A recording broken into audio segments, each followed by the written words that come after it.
So, இப்போ இதுக்கு முந்தின ஷார்ட்ஸில் ஹூ ஆம் ஐன்னு எழுதுறது எப்படின்னு பார்த்தோம். இப்போ நம்ம என்ன பார்க்க போறோம் அப்படின்னு சொன்னா, இந்த லைஃப் எக்ஸ்பீரியன்ஸில உங்களுக்கு என்ன வேணும்? ஆக்சுவலா நீங்க வந்து உங்களுக்கு என்ன வேணும் அப்படிங்கிறதுல ஹூ ஆம் ஐன்னு நீங்க வந்து உங்கள பத்தி தெரிஞ்சுக்கும் போதே, ஒரு டோட்டல் பேக்கேஜா this is who I am அப்படின்னு தெரிஞ்சிருப்பீங்கல்ல. அப்போ இன்னென்ன ஆசைகளை வாழ துடிக்கும் நான் தான் நான். அப்ப அந்த ஆசைகள் அப்படிங்கிறது ஒண்ணு இருக்காது. ஸோ என்னெல்லாம் உங்களுக்கு வாழ பிடிச்சிருக்கோ அதெல்லாம் உங்களுக்கே தெரிஞ்சிருக்கும். ஸோ அந்த டோட்டல் பேக்கேஜ் தான் நான்னு உங்களுக்கு தெரிஞ்சிருக்கும். ஓகேயா? ஸோ அது போக இப்ப நீங்க டெய்லி டே டு டே லைஃப்ல ஒரு ரொட்டீன் லைஃப் வாழ்ந்துட்டு இருக்கிறீங்க. ஆக்சுவலா அது உங்களுக்கு புடிச்சு வாழ்றீங்களோ, பிடிக்காம வாழ்றீங்களோ, நான் கல்யாணம் பண்ணிக்கிட்டேன் அப்படிங்கிற ரெஸ்பான்சிபிலிட்டிக்காக வாழ்றீங்களோ, இல்ல எனக்கு வேலை கிடைச்சிருக்கு, இந்த வேலைக்கு போகணும்னா நான் இப்படி தான் ரெடி ஆகி ஆகணும். எனக்கு வேற ஆப்ஷன் இல்ல.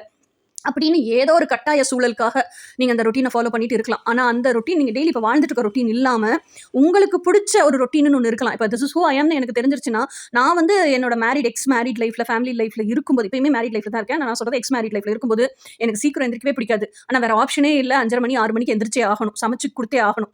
ஆனா இப்போ அப்படி இல்ல. ஆனா எனக்கு அந்த மனசுக்குள்ள ட்ரீம்ல எப்படி இருந்துச்சுன்னா, என்னை யாருமே எழுப்பக்கூடாது. நானா எந்திரிக்கும்போது எந்திரிக்கணும். 9 மணிக்கு முன்னாடி எல்லாம் எந்திரிச்சு என்ன செய்ய போறோம்? அப்படி லைஃப் தான் எனக்கு வேணும்.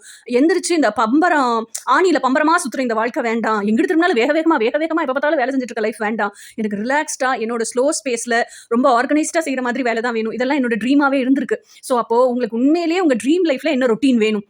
ஏன்னா காலையில நான் எக்ஸோட வாழ்ந்துட்டு இருக்கும்போது, காலையில நான் எந்திரிக்கிறது ஒரு டைமு, என் எக்ஸ் எந்திரிக்கிறது ஒரு டைமு. நான் எந்திரிச்சு தனியா உட்காந்து டீ, காஃபிய குடிச்சிட்டு இருப்பேன். அவங்க எந்திரிச்சாங்கன்னா, அவங்க பிரஷ் பண்ணி முடிச்சுட்டாங்களான்னு அவங்கள பார்த்து அவங்களுக்கு காஃபி குடுக்கணும்.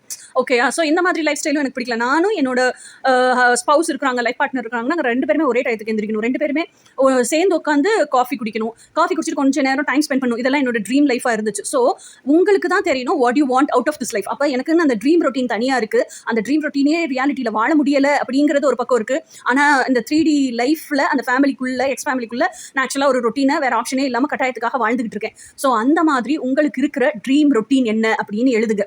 ஓகே, அதுக்கப்புறம் உங்க ஃபியூச்சர் விஷன் ஆஃப் லைஃப் என்னவாக இருக்கும் அப்படின்னு எழுதுங்க. ஏன்னா நான் என்னோட எக்ஸ் ஃபேமிலியில இருக்கும்போது எனக்கு நிறைய நான் ஏர்ன் பண்ணணும், நான் காசு சேர்த்து வைக்கணும், என் பேங்க் பேலன்ஸ் இவ்வளோ இருக்கணும். ஏன்னா என் கையில் காசு இருந்துச்சுன்னா சுதந்திரமா இருக்க முடியும். அந்த ஃபினான்ஷியல் ஃப்ரீடம்ங்கிறது எனக்கு ஃபிசிக்கல் ஃப்ரீடத்தையும் கொடுக்கும், எமோஷனல் செக்யூரிட்டி கொடுக்கும். நான் ஆசைப்பட்டதை என்னோட கன்வீனியன்ஸ் அண்ட் கம்ஃபர்ட்னஸ்க்கு நான் வாழ்ந்துக்க முடியும். இதெல்லாம் ஆசை இருந்துச்சு.